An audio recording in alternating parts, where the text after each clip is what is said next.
Yo, yo, yo, it's Marcus Tarot.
Okay.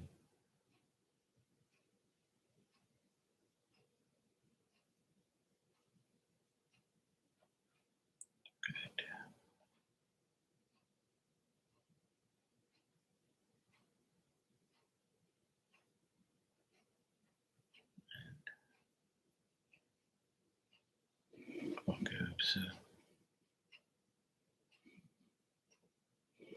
that'll be great.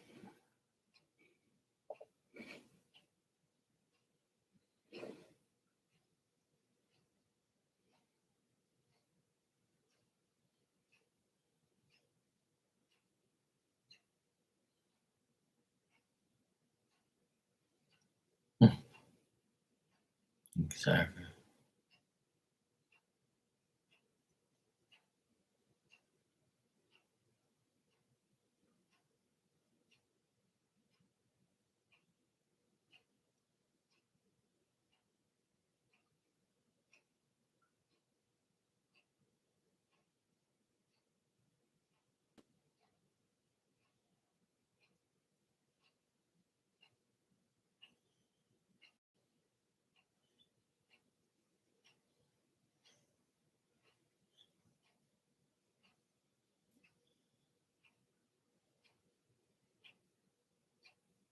You gotta be kidding me. You fucking hell, man.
That's crazy.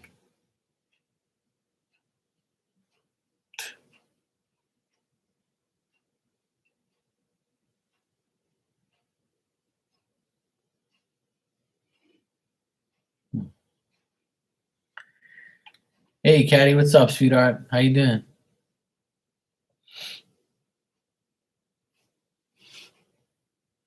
Good. I'm just checking out the latest news saying that the unvaccinated can travel in May 11th, but some people say that it could be extended even more than that. But we'll see. Hopefully, it's sooner, so I can get the fuck out of here. But we'll see. It better be May 11th, because if it's not, I'll be pissed. Because they said it was April 8th, which is like this week, and now they're saying May 11th. So we'll see. Yeah, at least it's being talked about. Yeah, it's bath time already. Yeah, I'll be there in a minute. Yeah, well, they said that the bill is gonna get the bill's already been, like, they're going against the Biden administration and shit. So that's a good thing. Like they lost, so they have no choice but to pass the bill. But he's pissed about it apparently, because that stupid fool still wants to like extend it like an idiot. Like the whole world has moved on, like, and this moron is still living back in 1960.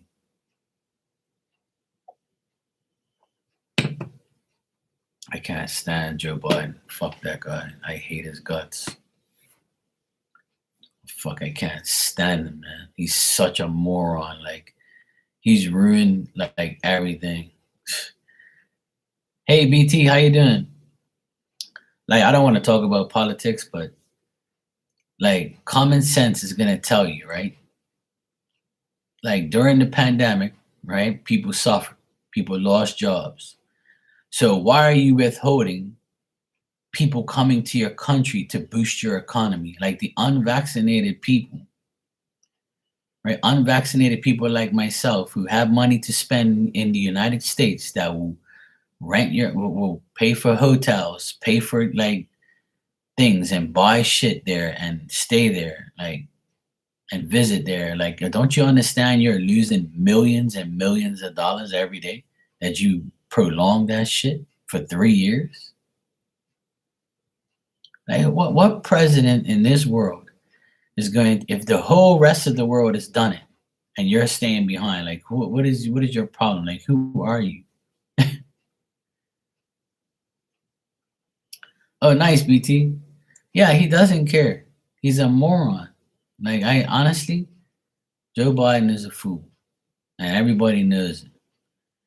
And if he was smart, which he isn't, and if it was his administration was smart, you would open up your your travel to the United States from Bermuda and from everywhere else in the world, and get over this COVID trash, because it doesn't even exist anymore. Like, get a life, you know? Like, why extend it till May 11th? Just do it now. Get it over and done with. You're gonna do it, so you might as well do it now. I don't know, man. The guy's a moron. I hope Bermuda never allows that freak to come here ever. I don't want him here anyway. And if he does come here, I'm gonna hunt his ass down.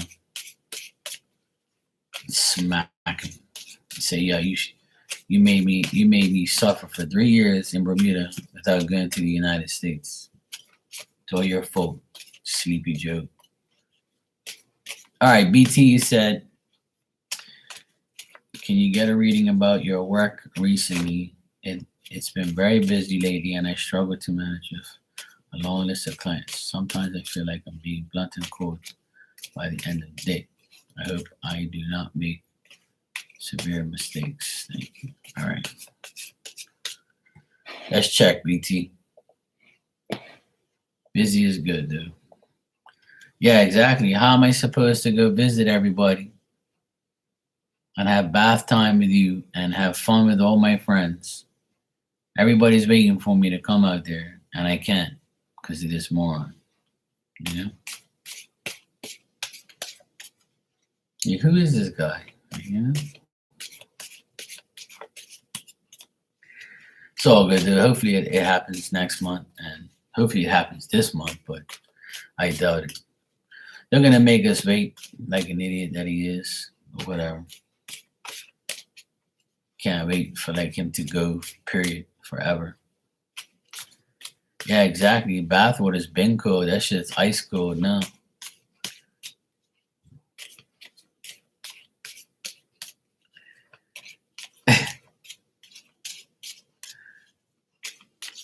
All right, BT, let's see what's going on.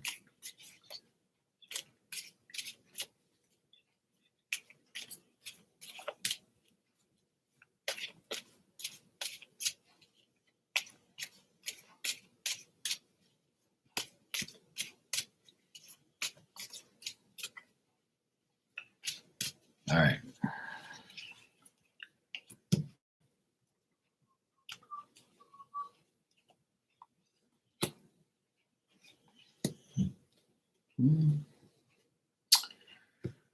Well, BT, what I got here is, as far as work, I feel like work is going to be hard. Work is going to be a progress. Work is going to be, obviously we work to make money, and the results of your efforts are going to be reorganized. It's going to be successful. But the thing is you got to be able to, you got to make sure you're willing to put in the necessary effort to keep up.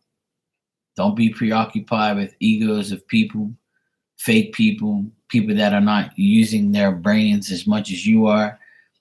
Try not to think as this being a useless thing to you. Like, consider your job like an actual part of your day-to-day life and something that you have to keep maintaining in order for you to be successful. Sometimes you got to go through the thick and the thick in order to get to the thin. That made sense. But like, you got to go through the shit in order to get to like where you need to go to.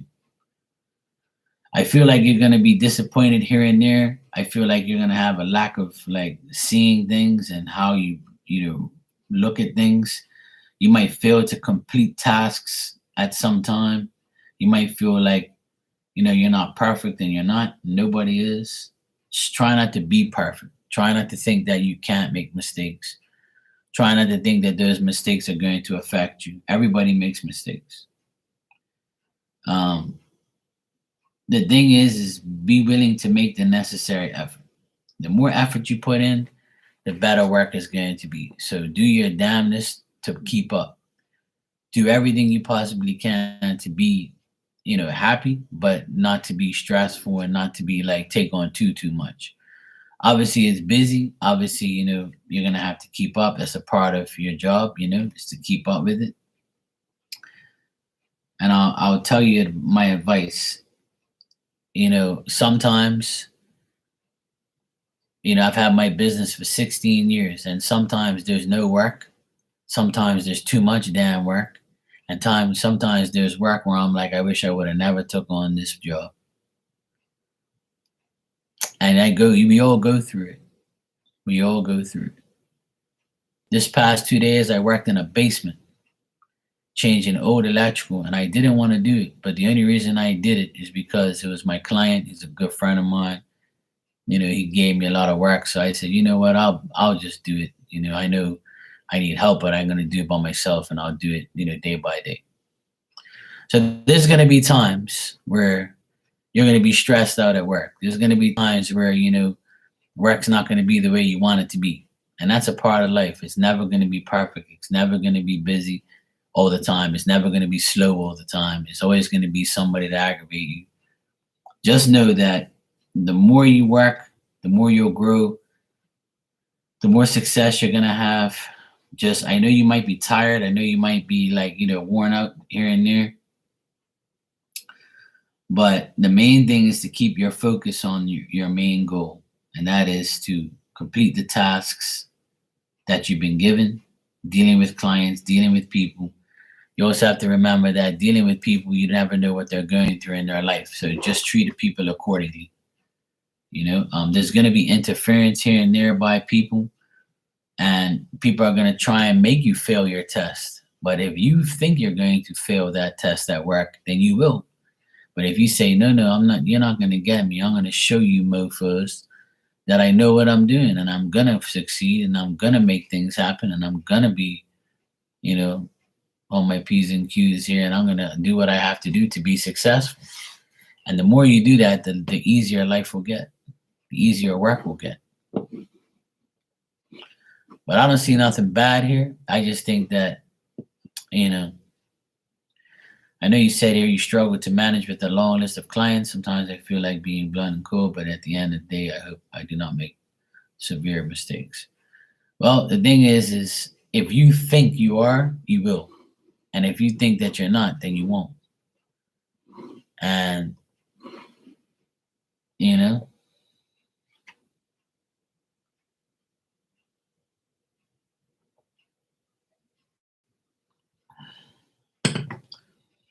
well, the thing is no, even if you feel that way,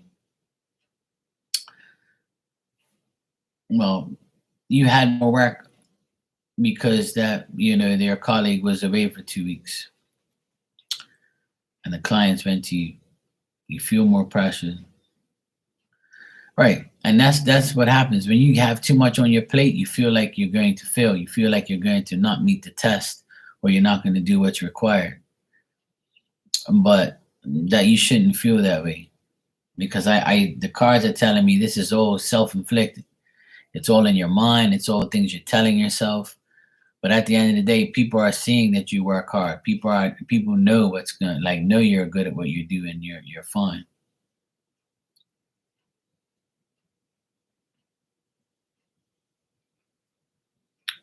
Yeah. Well, I'm sure he's not perfect either. And for him to leave you in that predicament is because he trusts that you'll get it done properly. I mean, it depends if your clients are telling you, "Hey, look, you're a joke or whatever, or you're good or you're fine, or yes, thank you very much," things like that.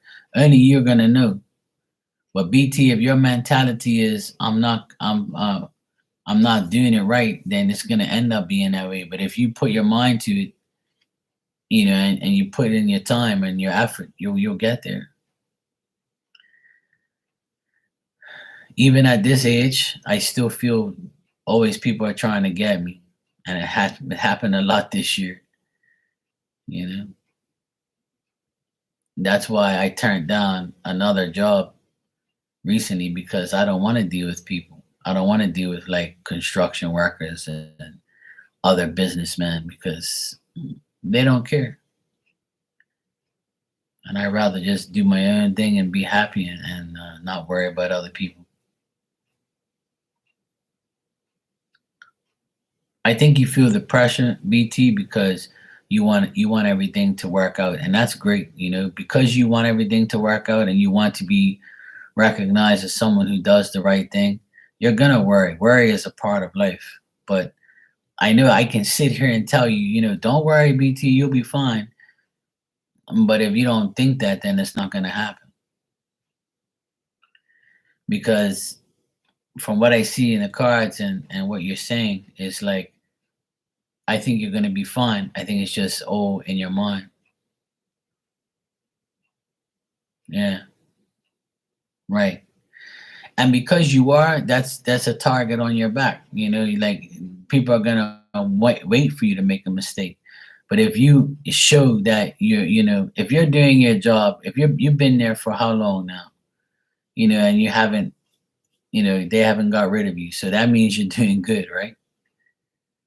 So, like I said, if there was a problem, I'm sure it would be a lot worse. I know you feel frustrated, and I know you feel like the odds are against you, but I want you to like concentrate on your job, concentrate on what you have to do.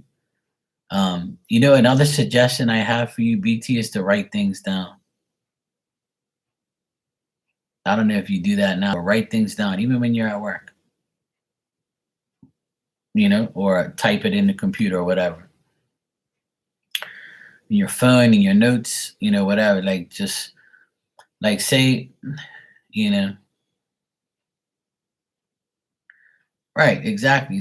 So that's what I'm saying. You can't expect too much.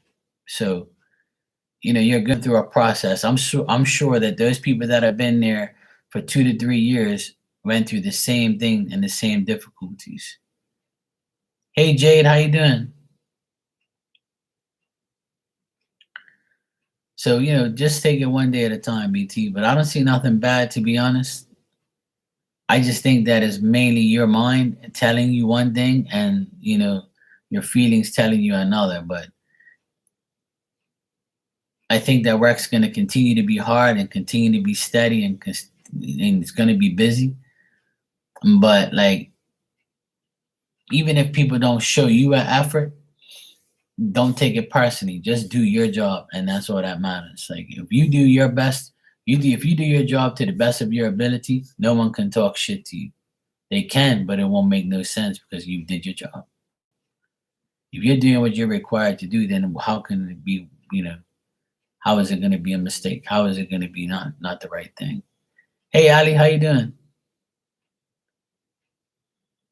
So BT, my advice is to hang in there, stick to it. You know? Yeah. Right. And it's mainly the cards are telling me your energy. So your energy is always, worried, thinking that you're not doing the right thing, being anxious, being, having that frustration feeling. But that's a normal thing, you know. When I'm at work, when I do work, like I was there today and yesterday, I was at work. Hey, Becca, what's up, sweetie? Meow. I was there, like saying to myself, here I am in a basement sweating. It's hot as fucking here. Here I am in this little bit of light. I'm in here changing the bullshit electrical. I'm doing this crap. This is so annoying. Like, when is this shit ever gonna stop? Like, when am I ever gonna get like, some decent electrical work where I'm not in some bullshit basement or something? Or like, when is gonna be the day where I actually like not do this crap ever again? You know what I'm saying? But it's a part of life. I have to do it because I need the money to pay bills, and I need, and I'm working for a client that respects me and is giving me work. I can't tell him no. I can, but he's gonna look at me like, yeah, I'm not giving this guy no more work. He's saying no. Oh well, then fuck you. See, everybody could be replaced. Twerk, twerk, twerk, clap, clap, clap. Shake that booty. So yeah, BT, try not to stress out.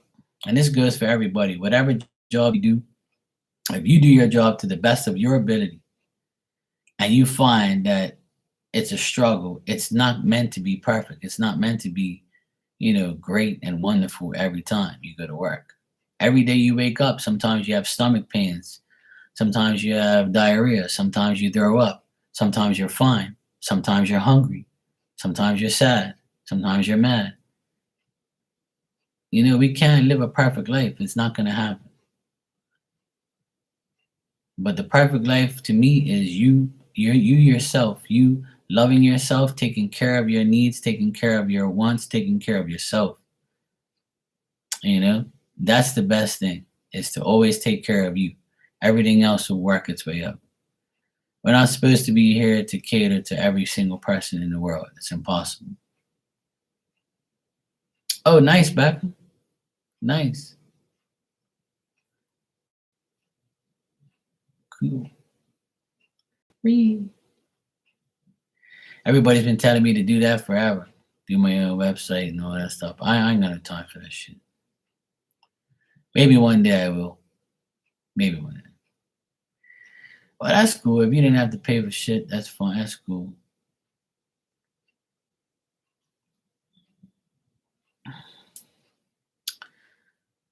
Some people wanted me to do my own website so they can pay me by debit card and credit card and all that type of stuff. When they pay for readings instead of doing PayPal and all that type of shit. But I was like, look, I ain't got no time for that. I'll get there one day, but I don't really care about that right now. And it's pink all over. That's good. I like pink. Meow. I'm always meowing in here. You're welcome, BT, and thank you too. Just, you don't have to try more. Just like, just put in the necessary effort to do your job. That's all. And just know that you're not superwoman. You're not a superpower. You're BT. You just can do so much. Everything else will pan out on its own. And if you feel like you need help, then ask for it, or or just do what you have to do. That's basically the best thing you can do, is do what's best for you, BT. It's not always going to be busy like that. It's not always going to be, a crazy world.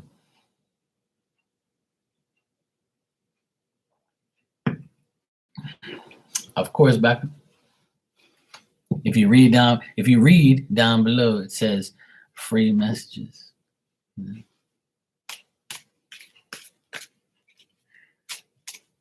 Sorry, I couldn't resist.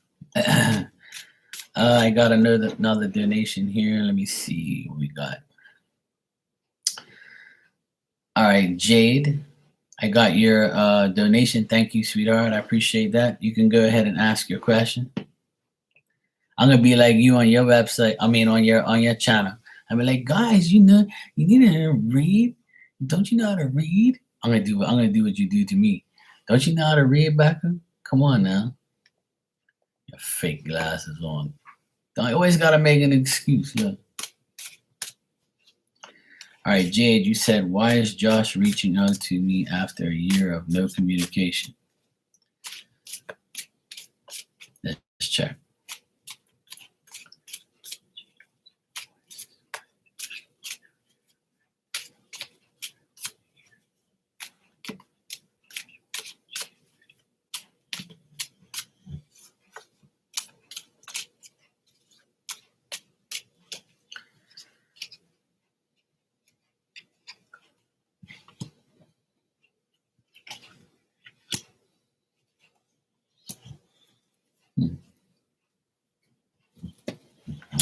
All right, Jade, it looks like Josh is reaching out to you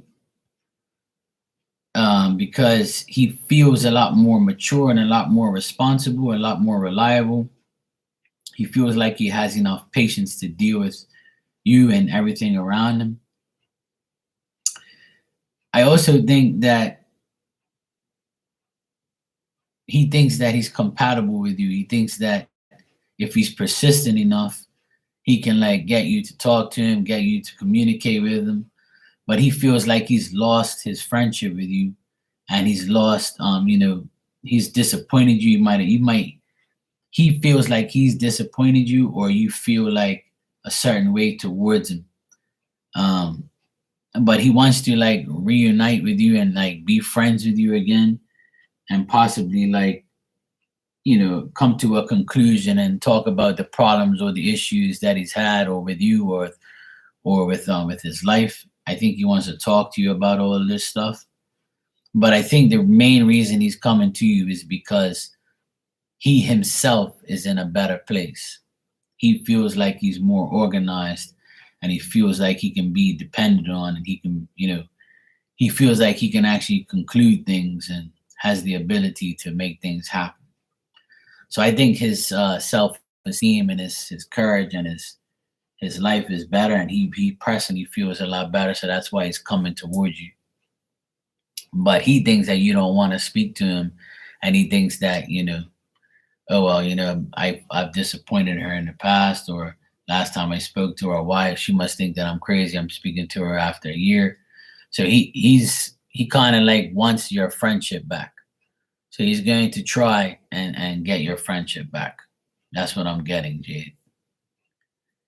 That's what Joshy Boy wants. He wants to be friends again.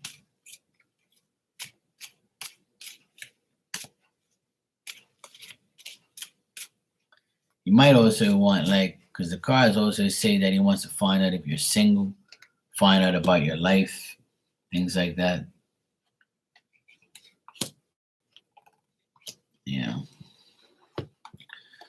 It's also saying that like he could have possibly broke up with somebody, in the last 3 months, and then he's free now and he's single and he's just like um wanting to get over what he's going through. But he thinks that you're not going to give him the time of day because you might still think that he's having problems or he's preoccupied or he just feels like he's not enough or feels like he can't be good enough for you.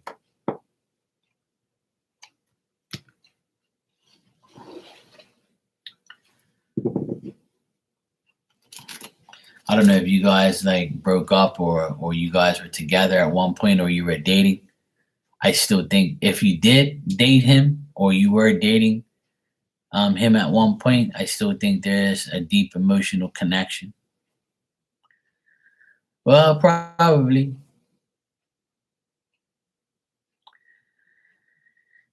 That could be it. If you feel like he's like that, then that's probably what he wants. That's probably what he's gonna do is waste your time because he doesn't look like he wants to be really, really serious. He just wants to be friends and see where you're at. He wants to like prove to you like, hey, I'm better now. Wow. Yeah, yeah. So I think that if he's the type of guy who like went from job to job or he was jobless for a while, I think that because he's got a job now, he might say, "Hey, look, I got a job and I'm doing really good."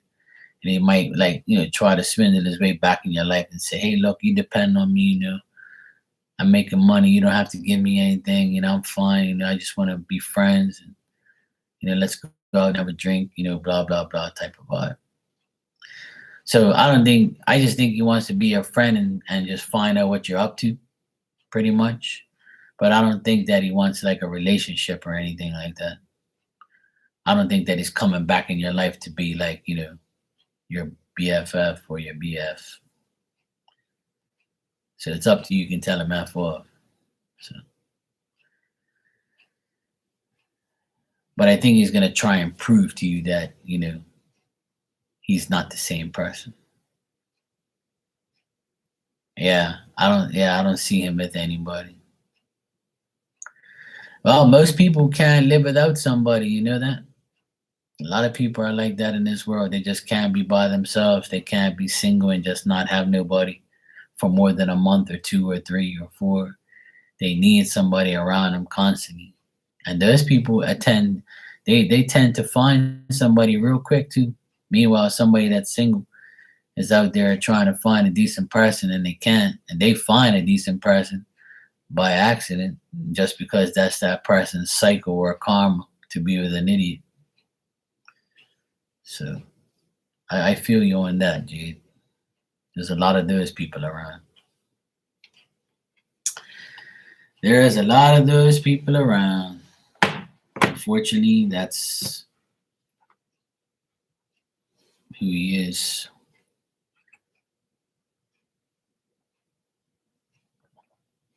Especially when they contact you after a whole year has gone by. Like, what the heck? Somebody called me after a year. I'll be like, what do you want? Why don't you be, Yeah, it looks like he's, I don't see, I think he thinks he's got personal improvement and he's trying to convince himself or he's going to try and convince you that he's improved or really, yeah. Yeah, what do you want? Like, use my number, leave me alone. Stay back there for another few years. Leave me alone. Don't call me no more. One thing about me, I'm like that. Like I'm kind of like that way. Where somebody called me after a year and tries to like tell me about themselves, I'm like, yeah, whatever. I don't care. Go talk to somebody else that you need attention from. I ain't wasting my time talking to you. I've always been the type of guy, once you screw me over or once you disrespect me, I don't really talk to you anymore. You're none of my company after that. You're welcome, Jade. No problem, and thank you. I appreciate it. Becca, if you're here, what type of message do you want? And if anybody wants a message, I'll give you one. You want the luxury?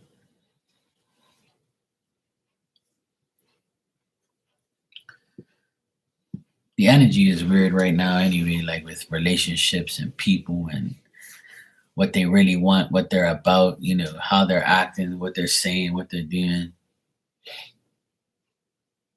It seems like people just don't get it. Uh,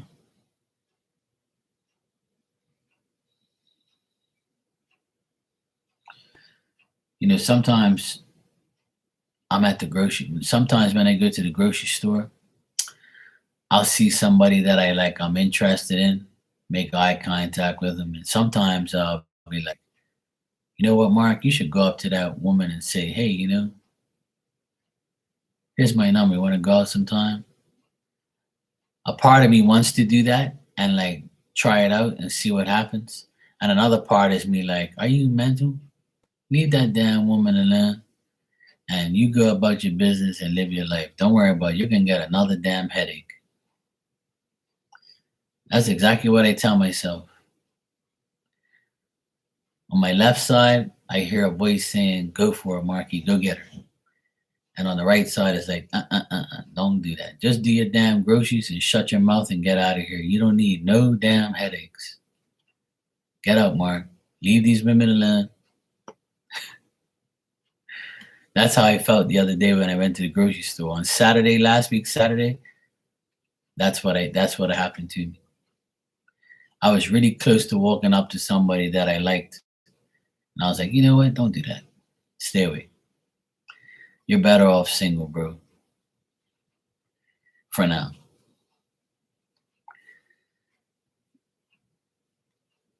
Now, my luck, she'd probably say the famous words, I have a boyfriend. What your boyfriend got to do with me, woman?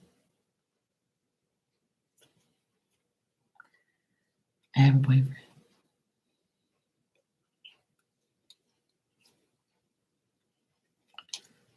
I'll be like, congratulations. If you get married to him, can I get invited so I can eat some cake? That's what I would at least tell her to make sure so she can laugh about it. And I won't feel that bad. That's what I'm gonna do. I got it all planned out. Oh, Becca. Woo. I'm here with the cards in my hand if you want a message. Speak now or forever. Go to sleep. If anybody wants a message, let me know. I know, right, Caddy? Yeah, I like weddings because of food, and it's nice to see people happy. Um, it's nice to see people that actually love each other and care about each other and actually last more than 10 to 15, 20 years. My brother got married and he lasted 17 years and his wife cheated on him. And my sister's been married for 20 years and she's getting a divorce this year. And she's known him for 24 years since high school. And it's sad. It really is sad. See, and that's how I feel is I think people get fed up of people after being with them for so long. After all those years, sometimes you can't bear with it no more. Sometimes people are like, you know what, I made a mistake. I need to get out of here. I need to get away from this person. I'm had enough of them now. And that's pretty much how it is. And then, if you have kids with that person, it's hard because you still got to deal with them. And then your kids are going to be choosing one or the other. And then, the blame gets distributed. It's your fault. It's your fault. It's my fault. It's your fault. Your fault. My fault. This person's fault. That person's fault. It's like a never-ending story.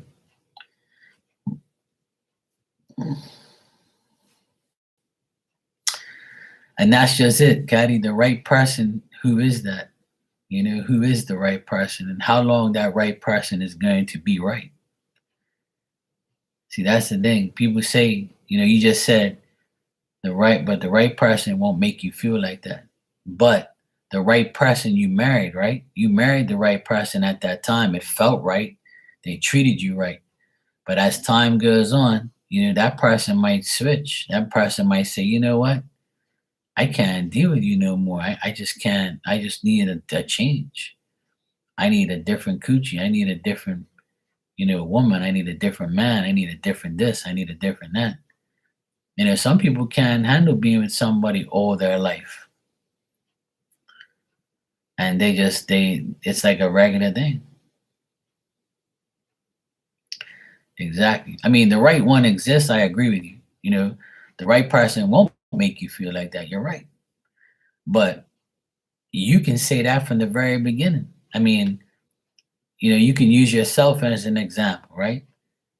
You had a child with a man that you loved and you were with for years, right? And then all of a sudden, poof, it went downhill, right? So you thought at that time that person was the right person, and then that person switched. And since then, you're going to question every single person that you're with because you don't want that to happen to you again. So you're always constantly like, I think that, I'm not saying you are, but a lot of people constantly live on the edge saying, I wonder how long this is going to last. I wonder if this person is going to do the same shit to me. Yeah, see, now that's exactly what happened with my sister. When she was married to him for 20 years. The oldest is going to go 16. So the first 4 years of their marriage was fine. But as soon as they had that first child, it started to go downhill, and then the second one was made it even worse. And the last like maybe 5 years, he's been extremely shit. And then this past year, he's been really bad. And that's when my sister was like, you know what? Fuck you, man. I'm tired of your shit.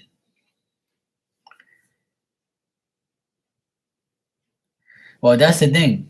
My sister said the same thing you just said. Maybe he did, but I didn't see it.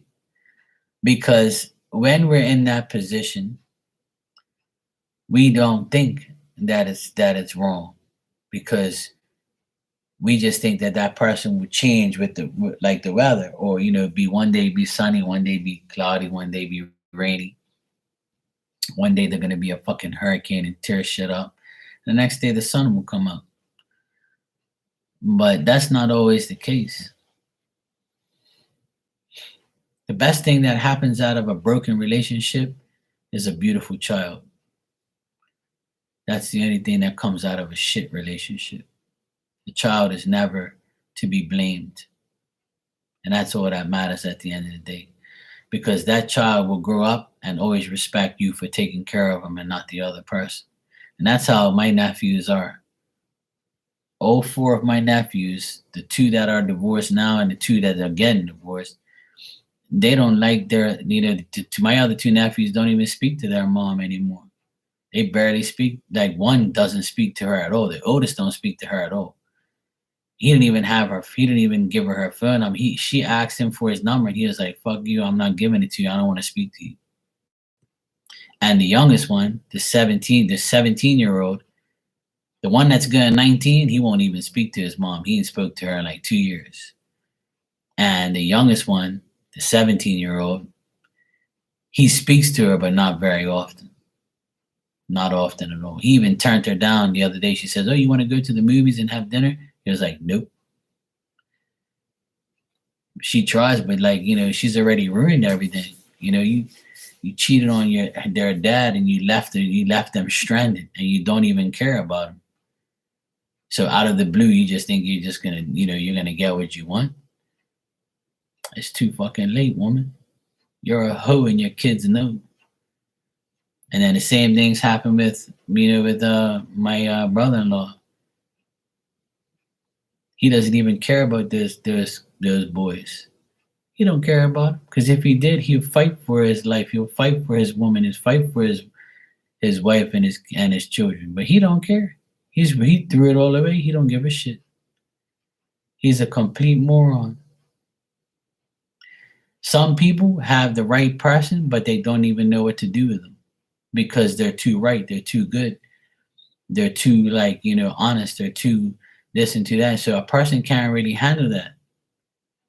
And that's the fact of life. People can't handle real people because when the more real you are, real has to recognize real. And if you can't recognize real, then you're not going to recognize anything. You're going to recognize shit. Because some people never will ever know what love is. That's the biggest problem in this world. People think love is sex and attraction and looks and all that. That ain't love. That's nowhere near love. People don't even know how to spell fucking love in this world. It's really sad that people don't even know what love is. But hey, it's not my problem. And that's the type of person I am. If I get involved with somebody right now, and after like a month, I'll start to see what that person's about. After 2 months, I'll be like, okay, this is potential. After 3 months, I'll probably be like, okay, we're getting there.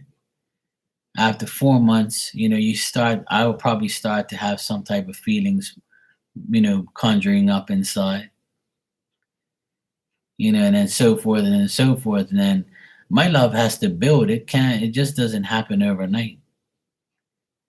I'm the type of person, I'm not going to let you just take my heart and throw it down my throat or have me on edge on walking on eggshells all day. Oh, hell no. That shit's earned. That shit is not what I don't know. I'm a different breed. People, I'm not like that. I can't just love somebody overnight.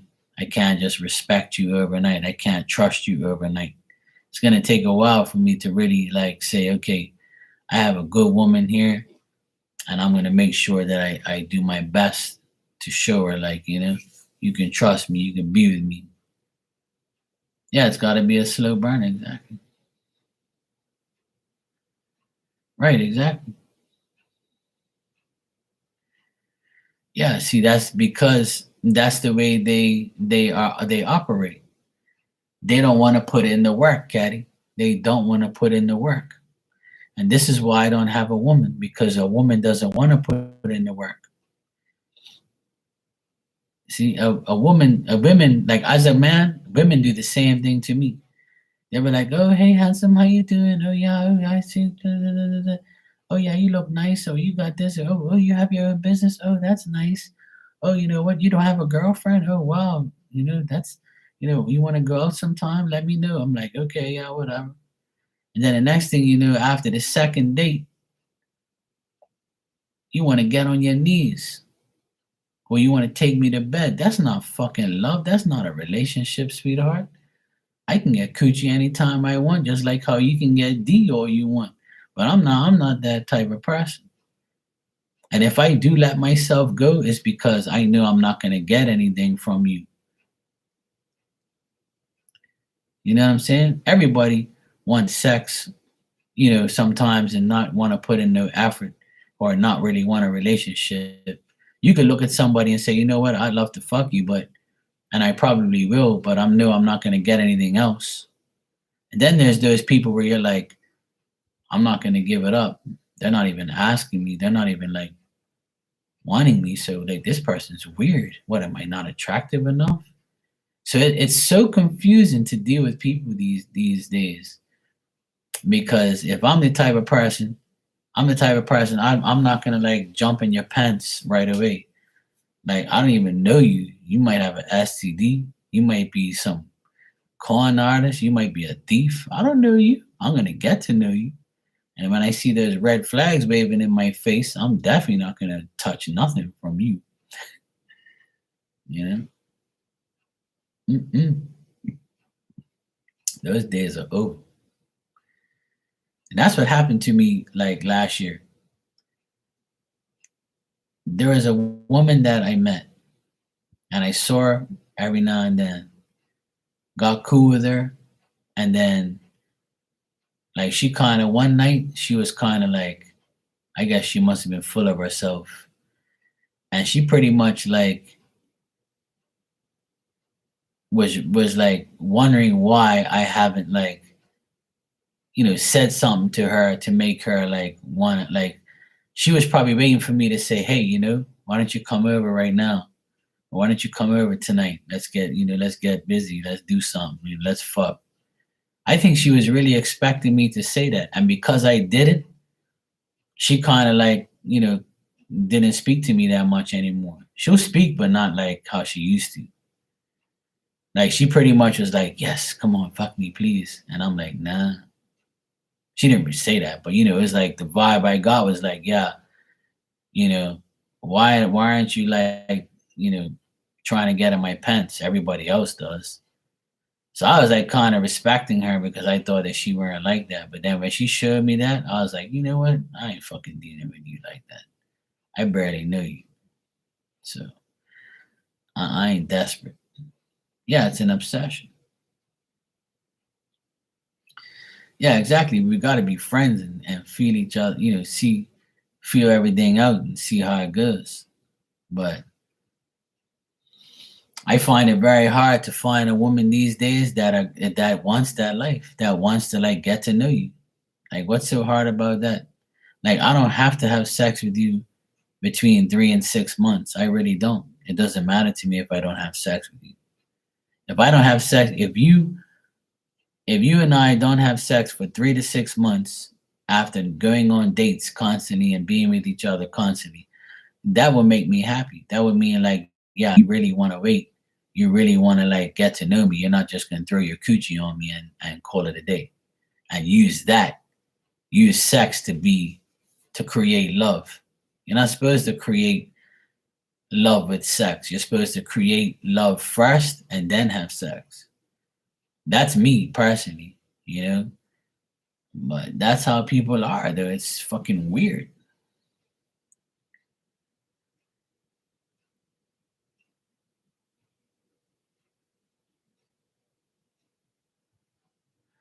Exactly, because it's based on one thing and one thing only. See, the relationships aren't should never be based on one thing.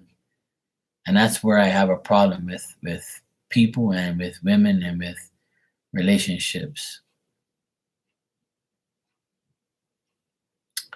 And then you get somebody that, you get to know them for 3 to 6 months and they're still fucking somebody else while they're dating you. It's like people have plan A, B, C, and D, literally. And I can't be a private investigator. I can't be a private investigator and a friend and a lover and a boyfriend and a husband and a baby daddy. I'm not gonna be all those things. You're not gonna make life hard for me. Yeah, you never know where you stand with anybody. I heard my sister say to me this week, I've known this motherfucker for 24 years, and I now that he's doing all this dumb shit, I feel like I've never knew him. I feel like I don't even know him. I feel like an idiot. And I told her, I said, oh, you knew who he was, but you thought he was gonna change. And he ain't gonna change. He never will change. He'll change for 2 weeks, but he'll go right back to his normal self. And I told you he's a 2 week champion. He'll do shit for 2 weeks and then go right back to shit again. Because they don't want to change. They're comfortable being a dickhead. They're comfortable making you know that, if you want me, you have to keep me the way I am. I'm not going to change.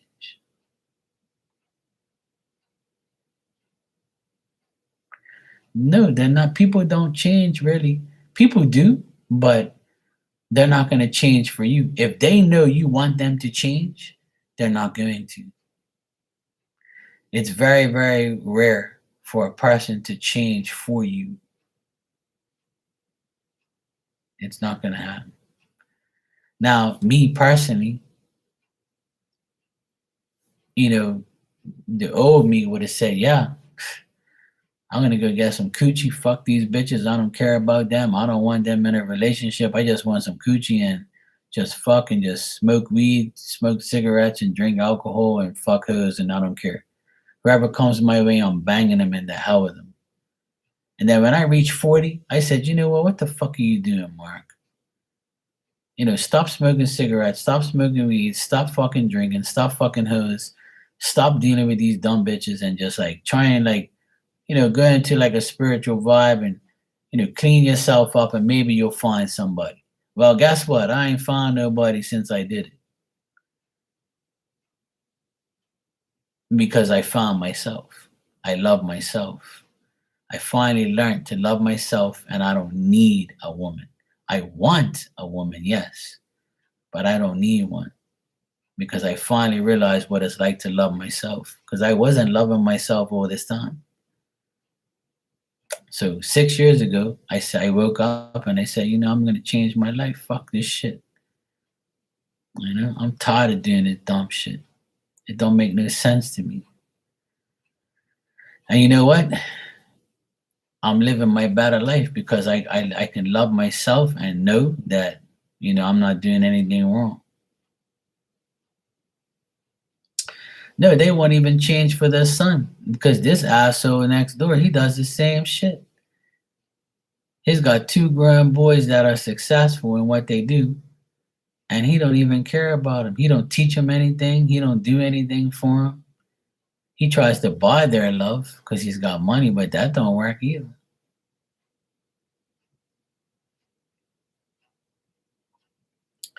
It's really sad.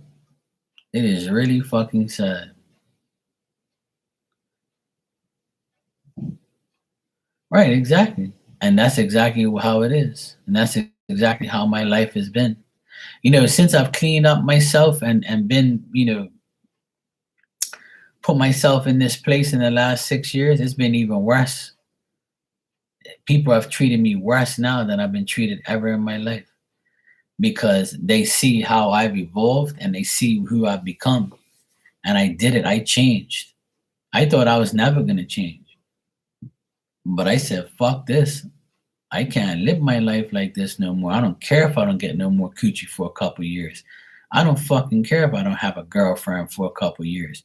That shit's not my life. That's not the life that I want. I don't want just like a random fucking weirdo that's going to treat me like shit and break my heart again and just take my shit and leave and, be fucking some other guy and laughing in my face. I don't want that shit. Can't do that.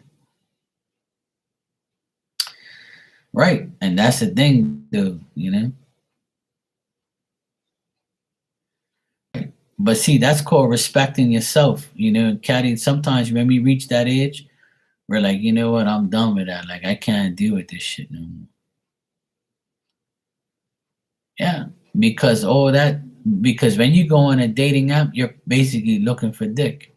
You're looking for coochie. Because that's what that dating app is. It's meeting up with somebody for a good time. Because that's why you're on there, because you're desperate. Because nothing else works. Well, once you get to a point, see, now you're at the point where, you're respecting your body, yourself, your life, your son. You're respecting like the fact that you want love and not lust. See, there's a huge difference between love and lust, and I've been telling a lot of women on here. That's why they don't listen to me.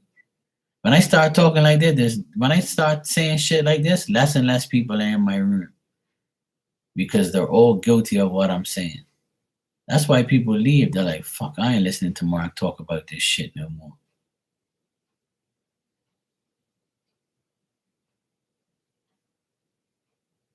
Exactly. Let me tell you, you know what, Caddy? I don't even like to talk about things about attractive and beauty and looks, but I've always had like a really decent, beautiful looking woman in my life. And sometimes I went after the average the average looking woman, and it still didn't work. Because at the end of the day, it's not even about looks, it's about the person. Like how far can I trust you? How long am I going to trust you? You know? Right, exactly. There you can be beautiful, but have the shittiest attitude and the shittiest mindset, and that will make you unattractive. And that's what a lot of people say. They're like, you know what? The good looking ones and the beautiful women are the fucking trouble in the world. Or the handsome looking guys that all buff and shit, they're the worst. Yeah, right. Because people don't know how to treat people anymore. They don't know how to love. They don't know how to talk to somebody and say, you know what I hate men do all the time? Men are famous for it doesn't matter if the person's ugly or beautiful or half like decent. The first thing a guy says is, "Hey, beautiful, how you doing today?" So the woman's like, "Oh my God, he called me beautiful, yay!" And women are so gullible, like they just some women, they're like so gullible. They're like, "Oh my God, he called me beautiful. I'm still got it going on." I'm like, "Bitch, you ain't beautiful. When the fucking last time you looked in the mirror?" That guy thinks that he wants your beautiful coochie. That's what he wants. He wants to put his dick in you so bad that he'll call you whatever you want to know because he's so fucking dumb. He just wants to fuck. You ain't beautiful, sweetheart. When's the last time you looked at yourself in the mirror? I used to tell people that. I said, fucking, you ain't beautiful. What the fuck you talking about?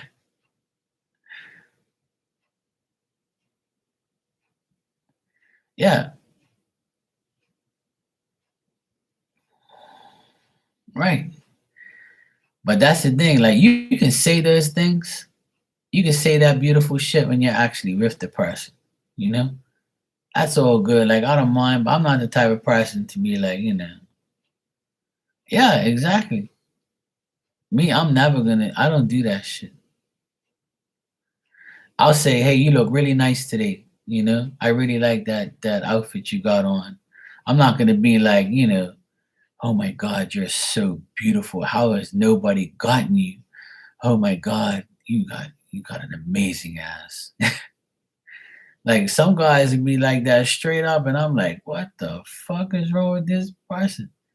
He's fucking with these people are nuts. Hey Becca, I was calling you to ask if you want your message. Let me know what you want. Yeah, exactly. Copy and paste shit. Yeah, exactly. See, that's the thing. Because that's lust. See, that's that lust. You know what I'm saying? Like, for instance, right? I most women in here, when I greet you, if I greet you and I say, "Hey sweetie, how you doing?" I always say that. "Hey sweetie, how are you?" You never hear me come on here and say, "Hey beautiful, what's going on? You all right? Yeah, DM me later." You know what I'm saying? Like I don't talk like that around nobody. That's fucking nuts. And I'm got some of the most beautiful women around in here, but I'm not gonna sit here and inflate your head. Fuck, it's got enough air in there now. You know what I'm saying? I'll be like, "Hey sweetie, how you doing?" That's just the way I talk. I'm not gonna be like, "Hey beautiful." Fuck, your head's gonna explode. Oh my God, Mark calls everybody sweetie, but when he sees me, he says beautiful. That means I'm gonna get free readings and dick. No, sweetheart, it don't work that way. Yeah, exactly. Yeah. See what I'm saying?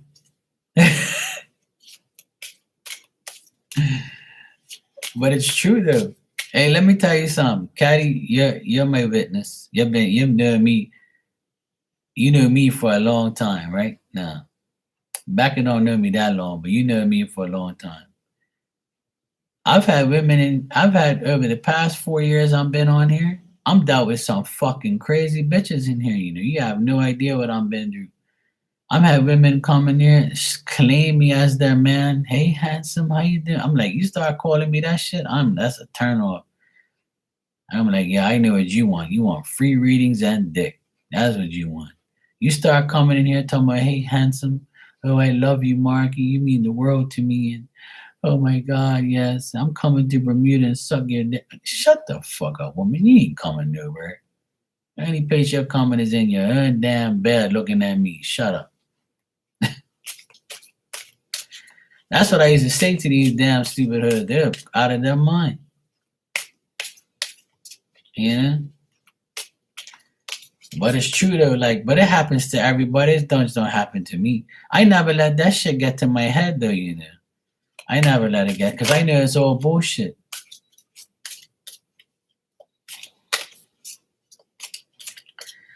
But see, I ain't got no time for that shit. See what I'm saying? And then when I don't give them the time of day, they go around bashing me. Oh yeah, Mark did this and Mark hurt me. You know. Oh well, let me see the DMs then.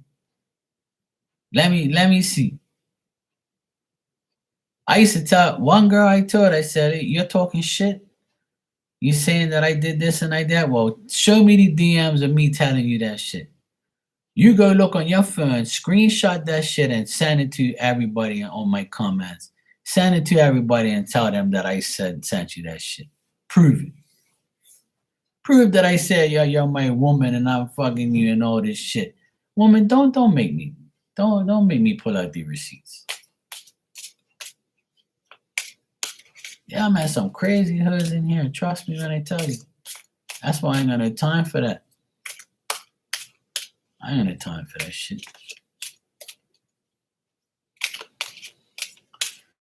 It happens every now and then. It happens behind the scenes. Sometimes it don't happen in here.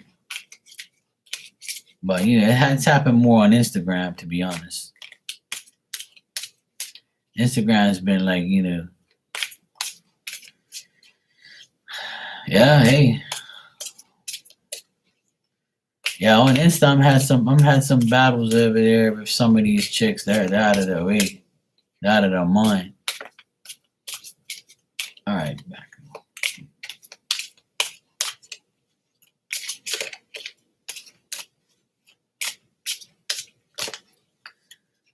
Yeah, well, you've been around, you've seen some. It's happened. It hasn't happened in a while. But when I first came on about 4 years ago, and like, you know, it started to happen back then, and then the following year it happened, it got worse, and then like the third year I kind of like stayed away for a bit, and then I came back off and on, and then this year it's been nice and quiet. I ain't had no crazy ass hoods around me acting dopey. All right, Becca, you got seduced. Sounds about right. You got seduced by somebody, and this person is someone that's been in your past life, and you're listening to music, probably back that ass up, shake that booty, and celebration time. Come on. You're probably listening to all this music, you know. What was that other song? Drop It Like It's Hot. And on the bottom, you got unspoken feelings. So even though all of this has happened, the feelings are not coming up.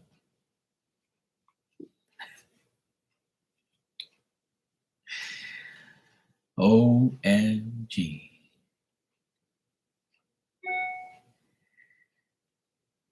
Well, that's good. Caddy, I just got your donation, sweetie. You can ask your question when you're ready. Well, that's good. You were listening to music. That means it's a good thing.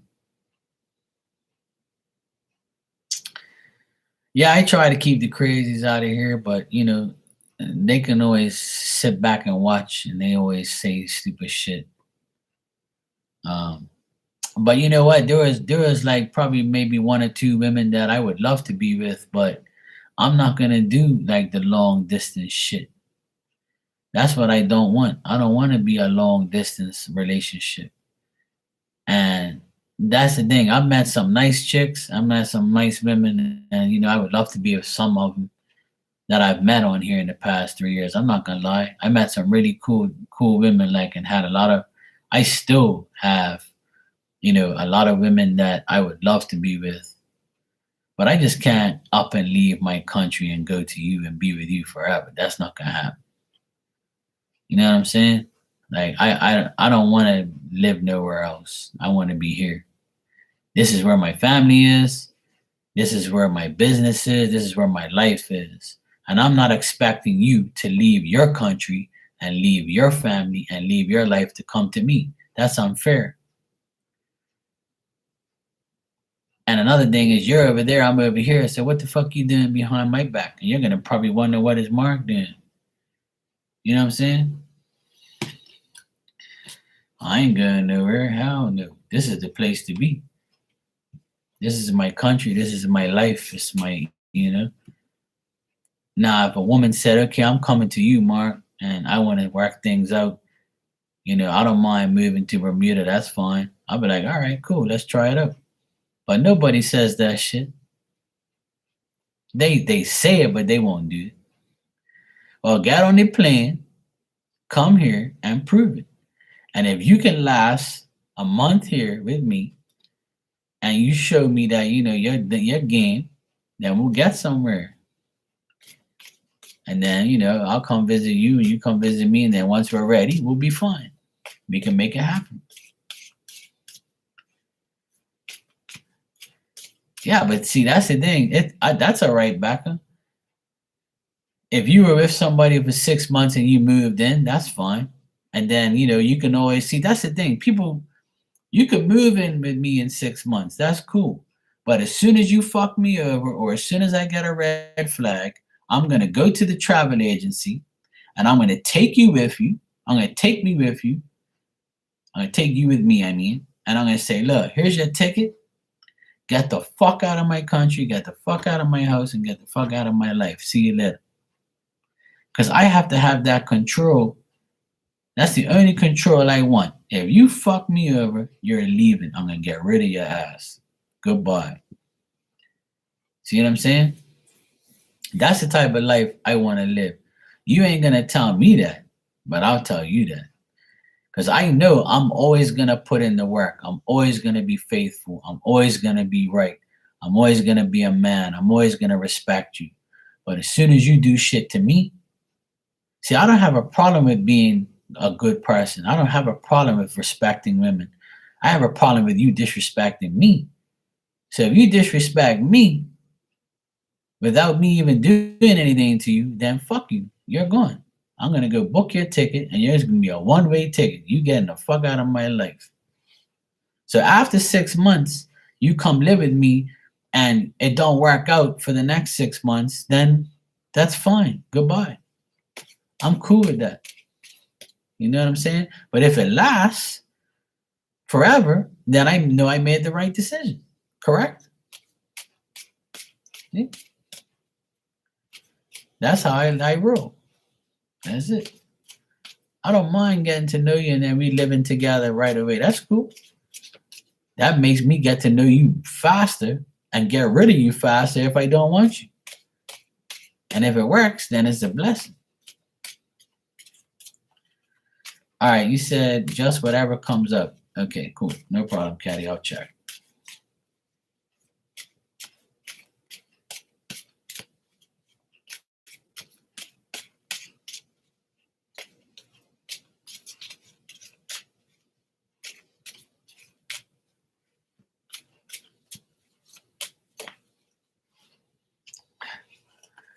Becca's like, yeah,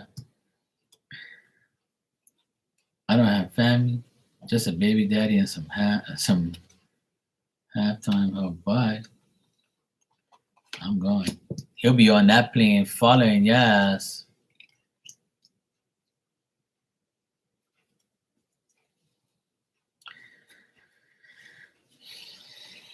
All right, Caddy.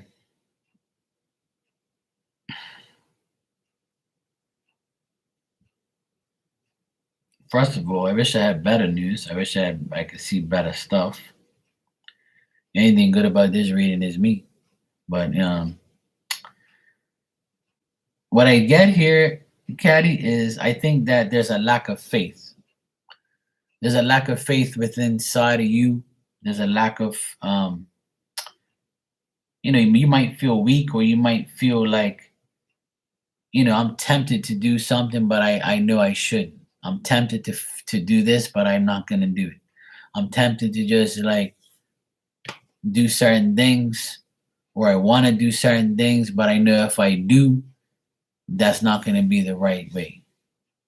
I'm either gonna feel sick, I'm either gonna feel weak, and I know I shouldn't be petty, or I don't want to deal with pettiness, because I know if I succumb to this temptation, I'm going to end up dealing with pettiness or sickness or indifference. Um,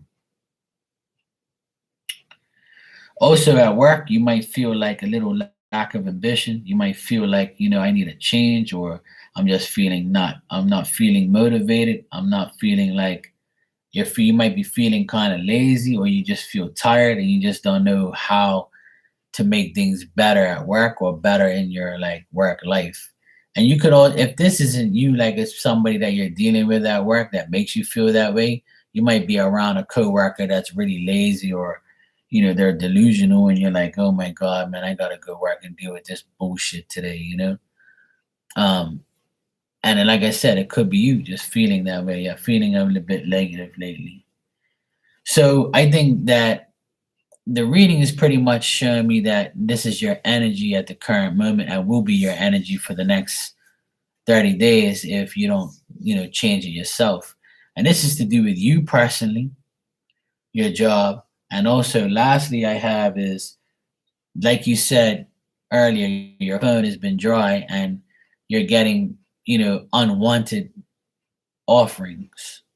And that's still going to be the way. There's the only men that want to be with you are the men that want to distract you, seduce you, flatter you, and feel like they need to be dependent on you in order to get ahead. So the devious ones are around and will be around for the next couple of years. There could be a young person around, a younger guy around you. I think you said the Aquarius is young. So don't be surprised if the Aquarius tries to still offer you, or flatter you, or offer you something that you don't want. You might also feel like you also might feel like you have to depend on yourself to take care of your child, your life, your work. Be with your mom and just do your life, and just be the person you need to be. And you feel like you have unfulfilled hopes. You feel like sometimes you got bad luck, or you don't have the right opportunities, or you wish you had a better business experience, but you keep being let down, or you feel let down right now, or you feel like people will let you down if you let them come into your life. So this is just basically saying that in the next 30 days, your energy can stay this way, or you can change it. So this is giving me a whole general outlook on how you might be perceiving yourself. Don't be hard on yourself. When I see this reading for anyone, it's basically telling me that when things are this way, you're either going to continue to be that way, or you're going to be tempted to do something more destructive or less destructive, or you're going to be, you know, tempted to say, okay, what do I need to really do to get myself to a better state of mind in work, in love, and for myself? You're sleepy weepy? I'm not surprised. It's past your bedtime. You want me to tuck you in and give you a bedtime story?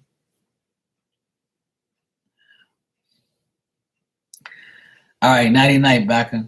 I'll probably be in your chat tomorrow if you're coming on. You too. Sweet dreams, sweetheart. Take care. I'm off tomorrow, finally. So I'll see you tomorrow on your chat. But yeah, Caddy, I just feel like you're not satisfied with how things are going, with everything in your life. Could be like everything in general. Like you might feel like things are not really going the way you want it to. So you might feel like, what if I did this? What if I did that? Or if I did this, how would it work? So you might be contemplating is the word I want to use. You might be contemplating with yourself, with your mind. Like your mind might be tricking you or telling you, you know what? If I do that, how is that gonna work? Or if I do this, how the fuck am I gonna get that? Or I shouldn't do that because I know that if I do, that might set me back even further.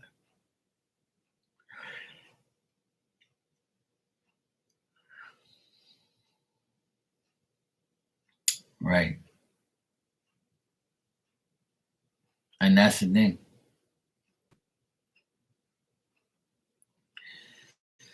So my suggestion and my advice to you is,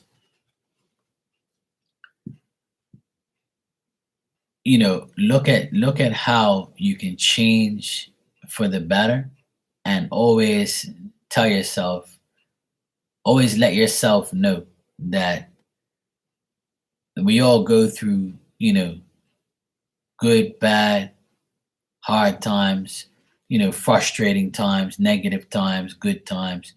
This too shall pass.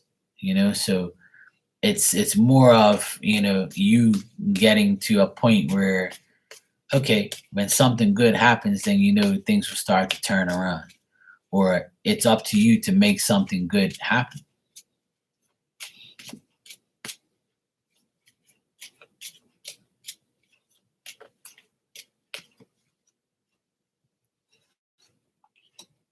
Yeah. I feel like this holiday weekend, you'll feel a little bit better. You'll feel close to family. I don't know if you're doing anything over this holiday weekend, Good Friday, Easter. I think that this holiday weekend will bring you a lot of more happiness, a lot more joy. Um, yeah, and just know that. I mean, I know we've been talking about love life and all that shit this whole time, right? And I know that's on everybody's mind, obviously, right? So the last thing I see here is, don't give in to any guy who that is going to intrigue, like use their like their trickery to deceive you again and make you lose your shit again.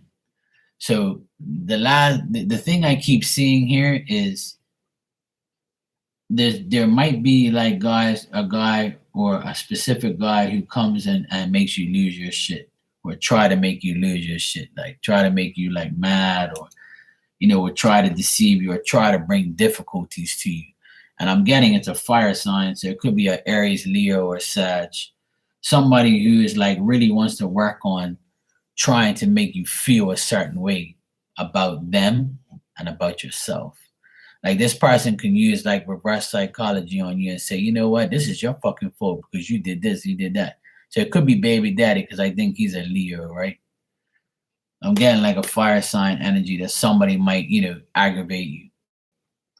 So this guy's gonna be like, you know what, Caddy, this is your fucking fault. You did this, or you did that, or you should have done, you know. Yeah, exactly.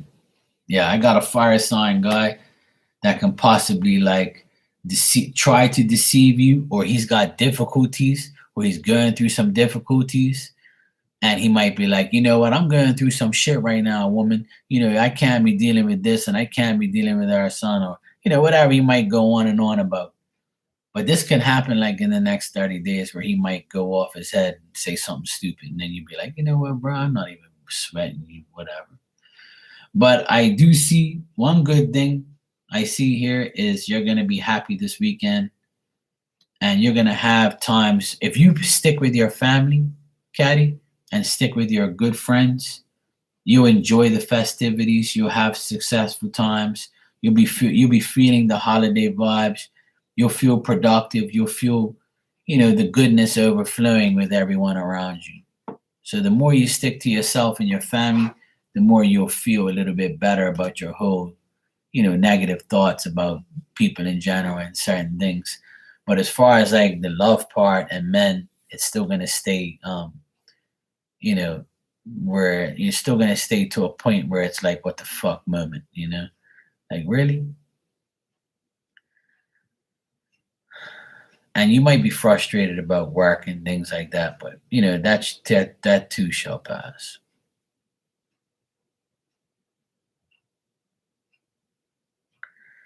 Yeah, exactly. The reverse psychology, they can get you. Trust me, people. I use that vocabulary very very often. I always say, hey, look, I'm going to use reverse psychology in this shit. Yeah. So I mean, you said earlier in your comments, you're 36 and you're going 36, and and stuff like that. You're still young. You still got time to do things. Slowly. The slow burner.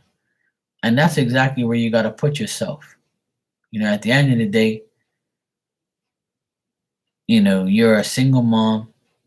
You're doing what you have to do to for your son, for yourself, and that's all that matters. Like, do what's best for you. Everything else will pan out on its own. You know what I'm saying? I think that, I'm not saying that you and I do, but you know, as human beings, we want to be loved. We want to be in a relationship. We want to be like, dealt with in a correct way. At work, we want the same thing. We want a good work life. We want to go to work and love to go to work. It's not always about love and all that shit. Like, we want to go to work and say, I love my job. I love the people here. Things are great. I love being here. I love working here. I make good money. People have, you know, see, that's the thing. Like, people, that's why I went on my own, because I got tired of working around people that didn't respect me or didn't respect themselves or the company or their clients. So I always tell people, like, you got to do what's best for you work wise. Your work, we work more hours than we fuck and be in a relationship, right? We work more than we're with our significant other. We work more than we're with our partners. Because the majority of the day we are not with our partners, we're working, right? Or we're with our children or with our families, right? So, step by step, you'll get there.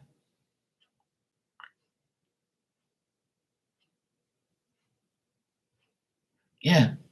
Well, when I was in school, there was tons of miserable teachers, and there was only like maybe two out of 10 teachers that taught me something. There was only like two that were decent. And it's just like regular work life. If I go work right now at Home Depot, right? If I were to go to Home Depot right now and say, hey, I'm gonna work here, out of the 50 employees that I'm working around, I might just like two or three. And the rest are all haters, or the rest are all like looking at me like, oh God, the new guy is an idiot. He doesn't know this, and we gotta teach him. I don't fucking get paid for this shit. You know what I'm saying? Hey AJC, how you doing? Yeah, all's good. Hope everything's good with you too. Nice to see you. So, like, we all have categories, and all the categories that we have: work, love, family, life in general, kids, we all have these categories that we want to conquer and want to be good at and want everything to be good all at once. But that's impossible. It's never going to work like that. So we just have to, like, and that's what I went through all this year, where I've dealt with my mom and dad, I've dealt with my sister's divorce, I've dealt with my nephews, helping them get through this divorce, dealing with my stupid brother-in-law and his stupid tactics and wanting to beat the shit out of him, but then telling myself, you know what, Mark, this is what he wants. He wants to take you off his game because he hates you. He doesn't like you. He's jealous of you because you're successful and he's not. I had to like talk to myself every day and say, you know what, Mark, this too shall pass. Not every year is going to be a great year in every category. I tell people, me personally, Mark, I'm fine. I'm good. I don't have fucking problems because I don't deal with dumb shit. But the people around me, my family, my close friends, people that come in here as well, you know, I wanna help everybody. I wanna be there for you. I wanna, do things for everybody. I wanna help people. And I always tell people, me for personally, Mark, I'm good. I'm fine. I can handle life. I can handle work. I can handle my family. I can handle that shit. Yes, it gets stressful sometimes. Yes, it's frustrating because I wish I can put myself in their body and in their minds and say, look, we're going to do the right thing. You're going to tell this person, fuck you. I don't need you no more. Or you're going to say yes to this person that you want that, and we're going to do this. Sometimes I wish I can get into people's bodies and brains and do what they need to be doing, put them on the right track, and then put them back on autopilot. Say, you do your own shit now, bye. But I can't. I'm not Superman. I'm not God. I'm not. But, I'm going to do what I'm going to do. And that's take care of me. And I do that. But sometimes you take care of people so much. I'm the type of person, I take care of everybody else so much that I forget about myself. And I did that this year, and I shouldn't have. And from time to time, it gets overwhelmed. I get overwhelmed by everybody else's energy, especially here, at home with family and friends and my siblings and my nephews, because I don't want them to suffer. But you know what? That's not for me to decide. That's their path. That's what they're supposed to go through. I can't save it. I can't save you. You gotta save yourself. And I realize that now more than ever that there's only so much I can do. There's only so much I can say. There's only so many hours I can work. There's so much shit I can handle. So like I think everybody is hard on themselves. And I don't want people to be hard on yourself. Like if you know you can't do something, and just fucking tell the person, like, look, I can't do it today. I'm sorry. And I come across as that type of person. I told my client for the past 2 days, I've made him wait a while because I was busy. And he's one of my main clients, and I don't like to make him wait because I know he's an impatient Virgo. And I went there yesterday and I did 7 hours worth of work. I finished what I needed to finish, the main part. Then today I went there for another like 2 hours and kind of completed what he really wanted me to complete. Now everything else, the next 2 hours I go there on Tuesday of next week because I got him scheduled in because the holiday is coming up and I need a break. So I told him, I said, look, is it possible I can come here next Tuesday? Because I got some things to do, and the holiday is coming. He's like, yeah, man, no problem, Mark. You come whenever you want because the worst is over. You've changed everything. Everything's fine. I got what I want. Everything's, we got everything out of the way that we needed to get out of the way. This rest of this little petty little stuff here, you can do that whenever you want. I was like, all right, cool. I'll be here on Tuesday morning. And he was cool. But see, if you don't talk to people, you're not going to get a response, you're not going to get an answer. No answer is an answer. So, I have to communicate with people in certain ways so they don't get mad, and I negotiate with the communication. I told him, I said, if you want me to come back tomorrow, I'll finish it off. But if it's okay with you, I'd rather come back on Tuesday because this is like, regular shit now. And he goes, yeah, no problem, Mark. Hey, look, you do whatever. See, I wish everybody was cool like that. But some people are like, oh, well, I want it done now. And it's not even necessary. It's like my parents. They've been without a car for 2 months. They've drove me crazy because they don't want to spend money on a brand new car. The secondhand cars that have come up, they've denied. And now they're waiting for a death certificate from my cousin because her mom passed away like almost a month now, 3 weeks now. And her car is available for my parents to buy. They're first on the list because they're family. But we're waiting for a death certificate. Once the death certificate comes, the car gets transferred to my parents' name and they have their car. But my parents are so annoying and so like impatient. And I'm there driving them everywhere. My other sisters and brothers are taking them wherever they need to go. They can go on the bus if they wanted to. My dad's got a motorbike he rides to go to the store, to the gas station, or whatever. But they're so like they drain me with their impatience. And my sister, the same way. She's going through a divorce. I'm trying to be there for her. She's my best friend. It's hard to see her go through what she's going through. It's not getting easier, it's getting harder. But I have to stay strong for everybody because if I break down, everybody around here is fucked. I'll tell you that right now. That's why I have to be super strong and tell myself, you know what, God, look, I know I'm here to help my family, but can you please help them? Because I can't help them no more. And they're just too ignorant. Yeah, I'm not allowed. I'm not. Let me tell you something, Caddy, before I go.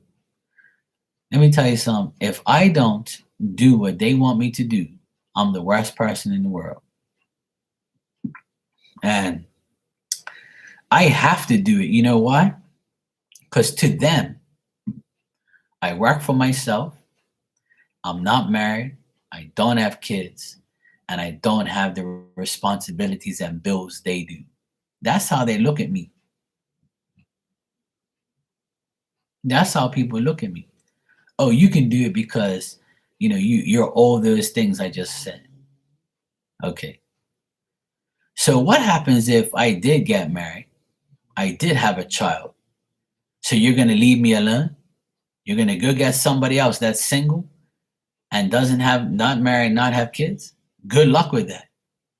Good luck finding a mark again in your life. You good luck with that. And when you find another mark, you let me know because I want to talk to him. So he can do the shit that I do for you, for me. And you know what they say? Oh, well, you know what I mean. I know I don't know what I mean. Yeah, right. Let me tell you something. I've done so much free shit for my family. I do free shit for everybody. You know why? Because I love to help people, and it's not about money for me. Because I'm not. When I die, I can't take this shit to the grave. Nobody's gonna put all my hats and all my clothes and this jewelry and these glasses and this fucking shit in my grave. It don't work that way. So I don't give a fuck about nothing like that. See, money and belongings don't mean nothing to me. What means everything to me is seeing everybody happy. When I see people sad, that's not like what I like. I don't like that. I don't strive on people's sadness and people's like downfalls. I'm like, oh well, fuck karma's a bitch. Oh well, but not when it's my own family and my own friends and my siblings. Obviously, I don't want nothing bad to happen to them. But sometimes they need bad shit to happen to them so they can wake the fuck up and realize that there's more to life than this shit. Yeah, see, but that's the life of most people. And sometimes I always feel like I don't have what I want because of everybody else. And that's my fault because I'm too busy saying yes. I'm too busy saying, yeah, I'm coming right now. Yes, I'll do this. Yes, I'll do that. I feel like I'm being held back by my family. And they actually probably don't want me to be in a relationship and want me to have kids and want me to get married. Because if that happens, they know they're not going to see me. I'm going to have my own life and then you're going to eat your words.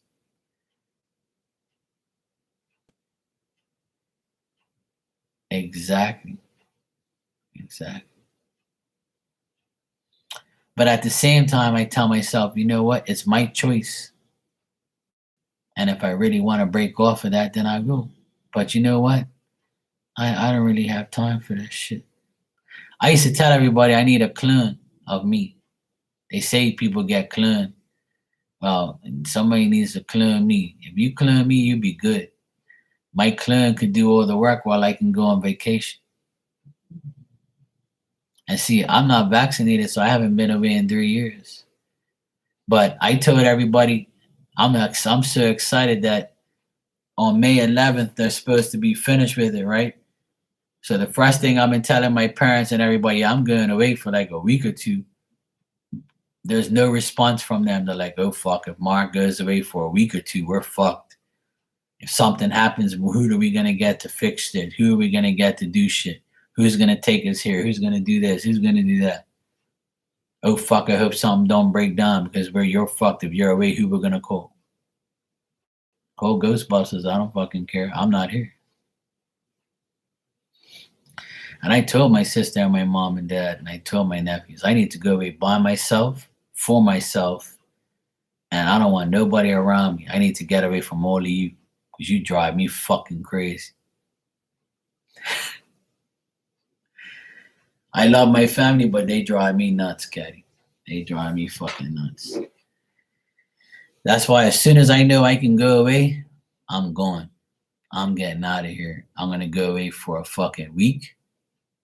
Just a week. I don't need no more than that. I'm not greedy. I just need a week off. I want to go watch some games, have fun, go shopping, and just relax and enjoy, time off, like literally away from everybody. That's what I need. I really need that. It's been 3 years of fucking hell. I wish. I want to. I would love to do that. Caddy, I've been telling everybody on here that if I were to go anywhere near Cali, I would be straight. Everybody was welcoming me into their homes. Everybody's welcoming me into their life. Everybody from like over your end has told me, you better come over here, Mark. We're ready for you. You ain't gotta go. You ain't gotta go nowhere. You can stay with us, or we'll find you a place, or we can get you this and that. I've got so many people here from your end, from your side of the world. They tell me every day, if you ever come here, Mark, you're straight. We'll take you everywhere. We'll do this. We'll do that. I'm like, okay. I'm coming. Just give me a break. Yeah, I appreciate that, sweetheart. I love all you guys for doing that for me. That means a lot to me. It's very and I feel the same way about you guys. I always offer, oh yeah, hell yeah. That's right off the bat. We don't even have to.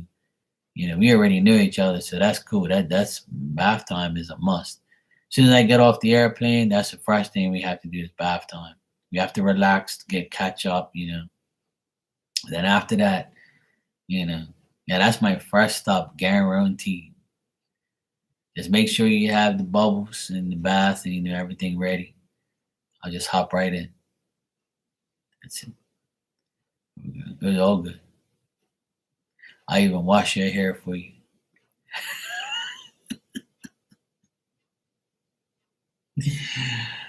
Oh man.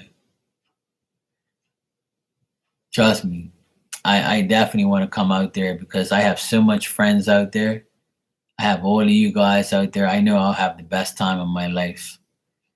Um, I definitely want to go like over that side because I need to like connect with my grandfather and his family. I've always wanted to go over there. I've never been there and I want to go really bad. But in May, I'm going to go to Boston first to go see my teams play. And then like I'm going to come back home because I have, things are really busy. Once the divorce is final, then I can actually like, travel more. My grandfather, he worked in California in Fresno. I know you've heard of Fresno in California. He worked there for a very long time, for like 12 years. This is way back. This is like maybe 100 years ago. at least 100 years ago, because he died when I was born. When I was born, when I was 9 months old, 46 years ago, he was dying, and he came back from California, and he died in Portugal.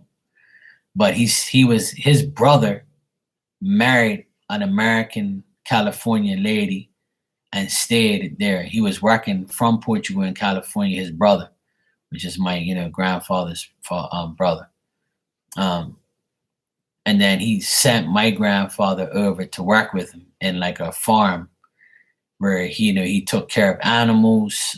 They had like raisins and shit. They had like a farm with raisins and shit, and California raisins in the box and all that. He was like a part of that, like the brother. But then he got sick and came back home, and then yeah. So yeah, he worked in Fresno for 12 years, way back, and I have the address of where he used to live with my cousin, and my cousins are still there. They're probably my age. So I have like the address of where he used to work and where he used to live, things like that. I kept all that shit because I knew one day I want to go there. He was the only grandfather that I saw, but I only saw him when I was 9 months old, because my mom left Bermuda to go to Portugal to go to visit him before he died. And then we ended up going to his funeral because we stayed there for like 2 weeks. And my mom says I was only 9 months old. And like he was in his deathbed, and he was going, Mark, it's me, your grandfather. So he was like happy as shit. Because he saw, his grandson, me, he was like, held on for a little bit longer, just so, he could see me and be with me. Obviously, that's a big deal to be a grandfather, grandmother, shit like that. So my mom tells me that story all the time, like, he'd be like, "Hey, Mark, it's me," and I'll be like looking at him like, "Who the fuck's this guy?" So he tried to get me to wave at him. My mom was, I was only 9 months old, and she went there by herself, left her family behind, her son and her daughter, and my dad. My dad was pissed because he had to do everything. So, and she was pissed because she had to travel with me at 9 months. It was difficult. So that was the only grandfather I saw. My other grandfather, actually, my dad's dad, he died when when my mom was 5 months pregnant. So it was crazy. I always tell people this story that when my mom was 5 months pregnant with me, my dad's dad died. And then when I was 9 months old, my other grandfather died. So it's crazy. So before I was born and after I was born, both my grandfathers passed away within that time frame. Yep. I saw my grandmother's, no problem. But my grandfather's, no. I only saw that one when I was 9 months old. So, and he had just came back from California. So my mom and my parents and everybody, they used to, like, his first cousins from California, they came to visit us twice in Bermuda. Oh, my grandfather, he was, my dad's dad was 62 when he died. And my other grandfather that passed away from California, he was, I think, 73 when he died. He was 73, if I'm correct. I think it was 73 when he died.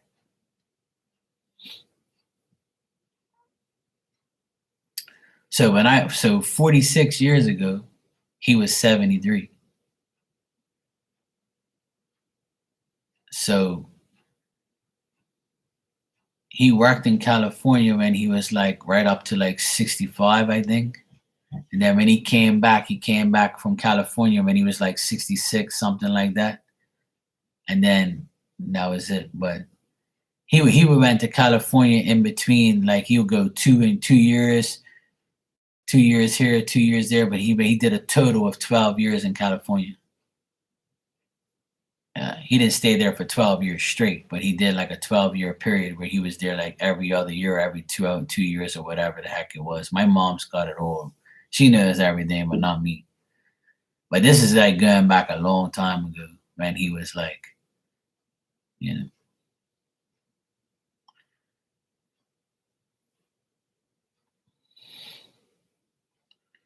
So if he was alive, he'd be like 130. Yeah, I want to visit the area because I don't know if the house still exists. Obviously, probably not. But yeah, where he lived in Portugal, I've already been there 3 times. But in California, he stays in Fresno. He used to stay in Fresno, so I have the address and I have the name of um his his nieces and he's got 2 nieces and a nephew, and I have the nephew's address of where they stayed. And all I got to do is look them up and find them and then go from there. Even if I don't see them, I just want to go like drive in that area of that address and see exactly where he was, like just to pick up the energy and just see where he was. Obviously, if I go to that area, I know he was around there, years ago. So yeah, I just want to check it out. Like I don't have to be specifically go to where he was, because that was a long time ago. Houses get rebuilt, places get redone. You know, I don't know, to be honest. I don't know at all. The latest picture I had of the farm was probably 25 years ago when they came visit. The farm was still there, the tractor. I have the pictures and everything. So I mean, that was 25 years ago that I saw like the farm pictures and the people came to visit, and they were already old. I don't even know if they're still alive, but they could be. But their children, they have children, so their children is probably like my age or like maybe your age. Like the children are about that age. Yeah. So I'm gonna talk to my mom again and see what she says and see if she has more information. Cause she has like letters with that's how I got the address, because my mom had a letter from my cousins saying, we're coming to Bermuda on this date, we want to see you guys, we're family, we should, talk to each other, blah, blah, blah, blah, blah. They're really nice people. I met them when I was like, I met them for the first time when I was 10, but they were about 30 at the time. But they have children my age, and I know that they're probably still alive. So I would love to meet them because they're my family. So I have the address and I have the name of the guy. That's the nephew, so he's probably like my age, I guess. So it'd be nice to visit, talk to him, call him up and say, hey, look, I'm Mark from Bermuda. I met your mom. My grandfather's your father's brother. Yada yada yada. Let's get together. Let's talk. I want you to show me around. Where's the farm that he worked to? All that shit. Like, so yeah, I want to do that. I want to visit. I want to be around. I want to connect spiritually with my grandfather, and I don't really see him in spirit like that. But I know if I go out there, I'll get a better understanding of like, maybe he's there. Because when I go to Portugal, I don't really pick him up. So I would like to go there and just see where he worked and see my family. It's nice to see family that I don't know, like, and that haven't seen forever. So, I just want to go over Cali and just go see. And then, so how far away are you from Fresno? A long way or no? Because I want to go there first, get that out of the way, and then go visit everybody. And I've got a lot of visiting to do. Yeah, it's a long way, yeah. So That's why I need to make my rounds. I was saying on here the other day, you weren't here, but I'm, yeah, on my way back. Yeah. So so is it drivable? Like you can drive like 2 days to get there or something like that? Because I'm actually thinking about doing a road trip. See, 4 hours by plane, that's not too bad.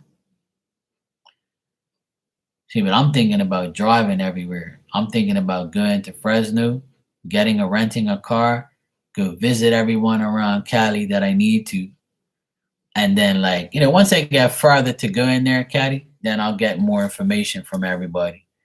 And I want to like drive everywhere because I know that I can drive in that vicinity in an hour, 2 hours, 3 hours, and just meet everybody real quick and say hello to everybody. Yeah, in 2 days. Yeah. So like I want to drive for like 2, 3, 4 days and just go visit everybody. That's my goal. And then once I'm tired of driving, I'm just gonna go to the airport, book my ticket, and say, all right, I'm going back to Boston, hang out there for a couple of days, and come back home. Simple. But I love driving out there, out in the States. I love driving out there and I don't mind. I'll just get like a GPS thing, and just like go punch in addresses and follow the directions. That's all. And then call people on my way, get everybody's number. Be like, hey, Caddy, look, I'm about 30 minutes away. Meet me here. Yeah, see, that's not bad. That's not bad at all. That's not bad at all. And see, out there, they got the Southwest flights that are like $100, and then you just like go on the flight real quick for like an hour or something. So it's not even that bad. Like I don't mind, but I rather drive, to be honest. I like to drive and just see things and just pull over and be like, oh fuck, look at that. Oh shit, look at that place right there. Oh yeah, I've always wanted to go to that place. Let me go here real quick. When I get tired, I don't want to fly all over the place. I don't like flying. I like driving. And here in Bermuda, we don't have like really cool cars. I mean, I like to rent like a nice fucking SUV van, big fucking van, and just be comfortable. I'll even sleep in the damn van, pull over somewhere, lock the fucking car, and just go. Man. I'll just sleep for about an hour or two, get back up, drive again, go to some restaurant, eat some food, go drive a couple more hours. I'll get there. I've always wanted to do that. I really do. I used to do that back in Atlanta. I used to drive everywhere for hours and hours and hours. I used to drive from Atlanta to Talladega in Alabama, back to Atlanta again, and I used to do that shit. It used to take like almost a whole day, back and forth, back and forth. Yeah, with a full ass van. There you go. Yeah, exactly. I don't mind. Like I'll do all that shit. It don't bother me. I love that shit. I really do. I want to like do a road trip by myself and just go visit everybody in Cali and all over that area. And then once I'm finished with you guys, I'll probably stop in Texas and visit all my friends in Texas and Houston and Dallas. Go everywhere and just go drive around there and make my rounds in a couple of days, and then bang. I'm really strongly considering doing it because I really need to get away and do my own thing.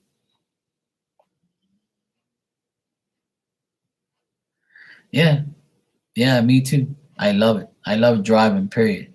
It's fun.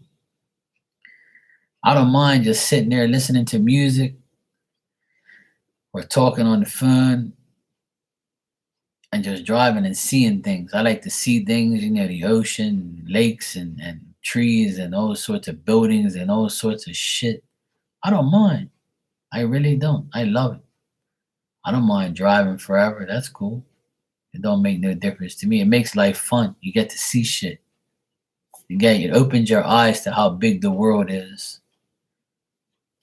So I miss driving, to be honest. I really do. I miss it. I miss driving an ATL.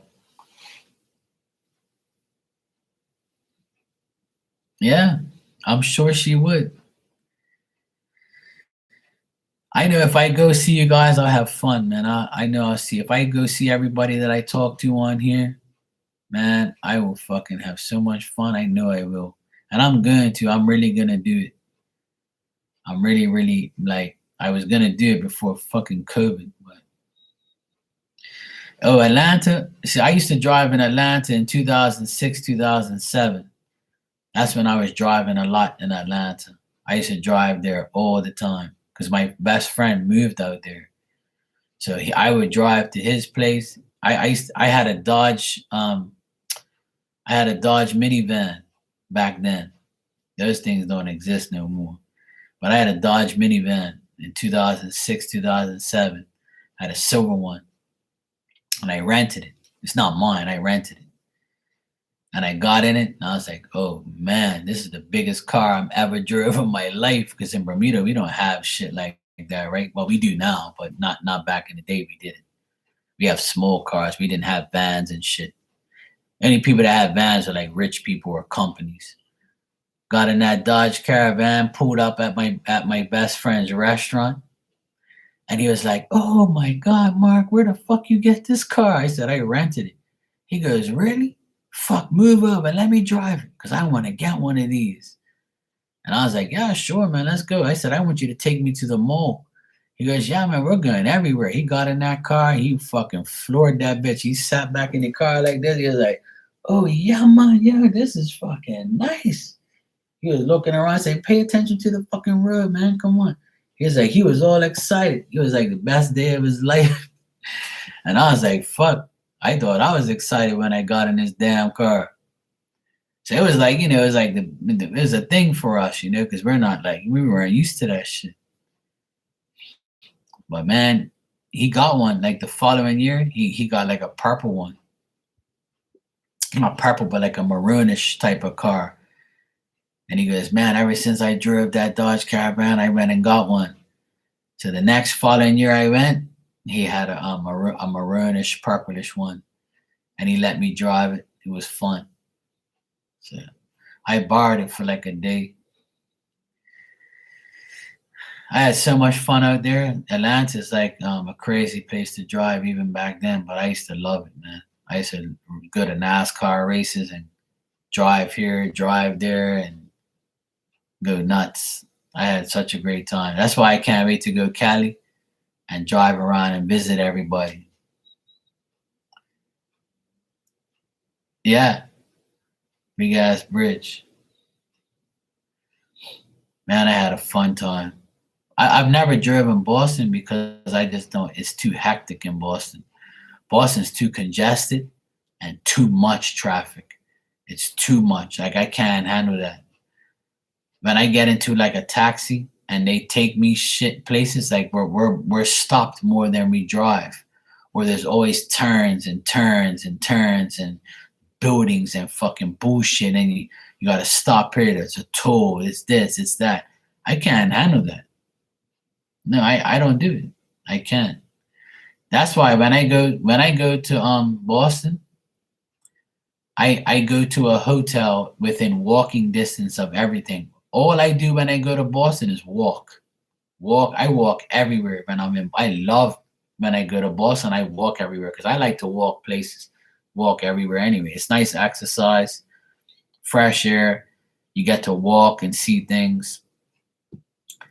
I can't drive in Boston. That's one place that I don't like to drive. I hate even getting in a car.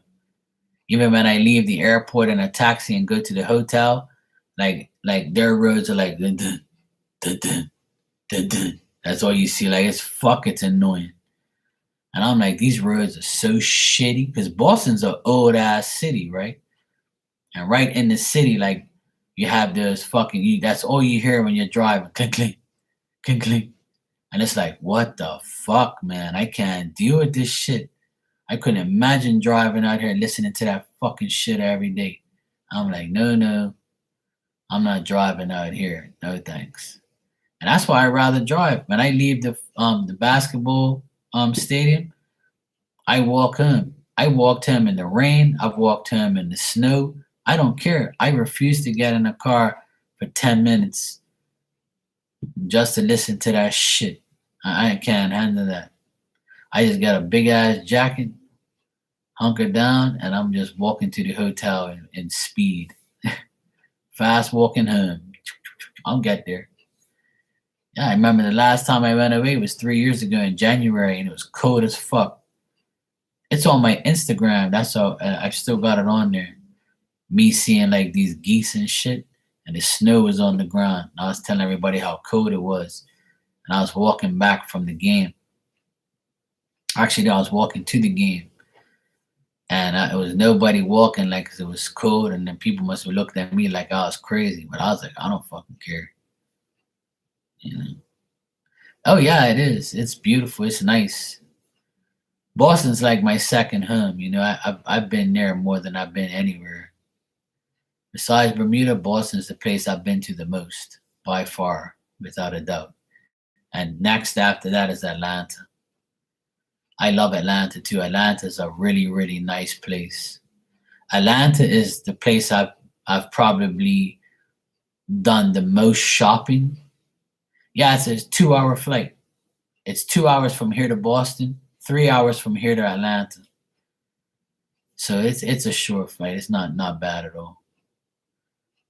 And in May, as of May 5th, like a month from now, the JetBlue comes here and it's a direct flight and it's 2 hours back and forth. That's it. And that's the best flight. JetBlue, straight direct flight. Goodbye.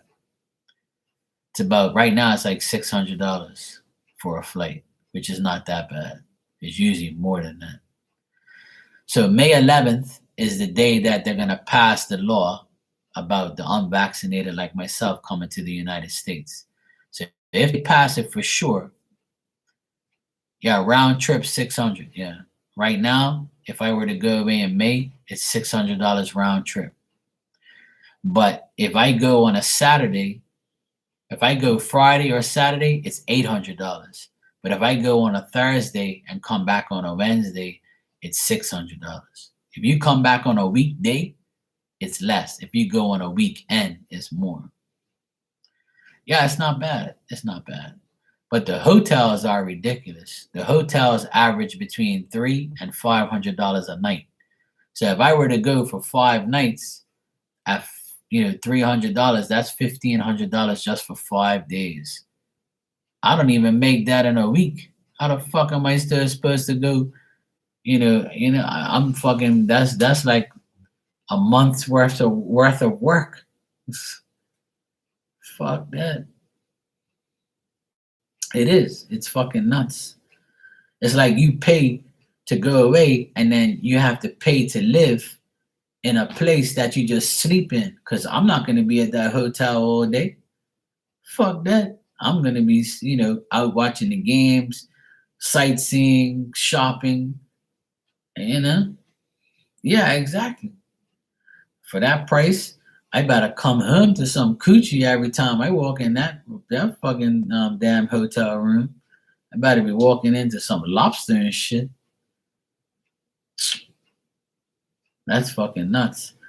But they have some Airbnbs that I've been looking at that's close to the game and walking distance. Like they got like a studio apartment for like 175 a night, which is more like my speed. And I don't mind being in an Airbnb. That don't make no difference to me. I don't care. It's not a big deal to me. So I'm looking into doing that. It's gonna be I like being in a hotel, but hotels are a pain in the ass because hotels are noisy. People don't give a shit, and I never get no sleep. So I'm thinking this time I'm gonna get something for cheaper, better, and closer to the stadium. And I'm gonna go in an Airbnb in an apartment. And when I book the place, I'll talk to the people that I book it with and say, hey, look, can you please give me a number of a trusted Uber driver that you know of that people use or you use or any type of transportation, a decent transportation like method that you have that I can deal with, I'm gonna ask them that. So that way I'm not like, just asking a random idiot to screw me over and take me all around Boston when I already know where it is. Because that's what taxi drivers do. Oh, where you from? Bermuda. Oh, you've been here before? Yeah. Oh, okay. They're gonna end up taking me all around the place just to get to a place that's 5 minutes away, just so they can make 10, 15 bucks. So yeah, I need to talk to somebody when I go out there. Maybe the people that own the place. They can give me an idea of somebody that they know that's trusted. I say, hey, look, I'm renting this people's place. My name is Mark. Your people told me, I want, I need to, I'm going to keep you busy for the next 5 days. I need you to pick me up every day, take me to this mall, take me to this game, take me to the stadiums, wait for me, pick me up, take me back here, and I'll take care of you. And if you do that for me, the end result is you making good money. I'll take care of you if you take care of me. I just need to be picked up and taken to places and picked back up again. So that's what I need to do. It's going to be an expensive trip, but it's going to be worth it because I haven't been in 3 years. So I'm looking forward to catch a few playoff games, do some shopping, and go visit my friends and my family out in Boston and have a good time. I got a lot of friends and family out in Boston that I haven't visited in 3 years. So yeah, oh yeah, definitely. One thing about me, I always take care of people who take care of me. So I'm gonna make that known to him the very first trip. I'm gonna be like, look, I'm gonna go in this mall and I'm gonna be here for about an hour. So in an hour's time, I'll meet you right here. We're gonna go back to my place, offload these fucking bags, and I'm gonna come back because I don't want to walk around the mall with a whole pile of shit. So I need you to take me here real quick. Oh, by the way, do you know of a Home Depot on our way, or where's the nearest Home Depot? Take me there, and you're gonna wait in the parking lot for me. When I'm finished shopping, you wait here, and I'll hook you up. That's what I used to do with the taxi drivers. I used to tell them, look, I'm gonna be here for an hour. I'll call you. What's your number?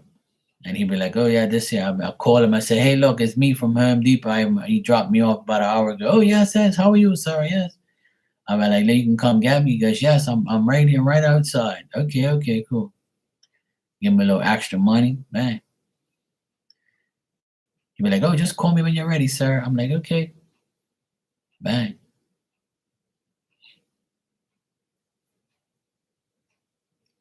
Yeah, I do too. At the end of the trip, I used to have all this change. I used to accumulate to like 5, 6, 7, sometimes $10 worth of change. And I used to leave it on the thing and I put a note there for the maid, thank you. I don't want to take this change with me. It's gonna weigh down my suitcase. And I left that all the change there for them as a tip, which will accumulate between $5 and $10. It's better than nothing. Instead of me taking all that change with me, I just leave it there. I can't stand change. That's my dog snoring in the background. Yeah, if I stay there for like a long period of time, I'll hook them up.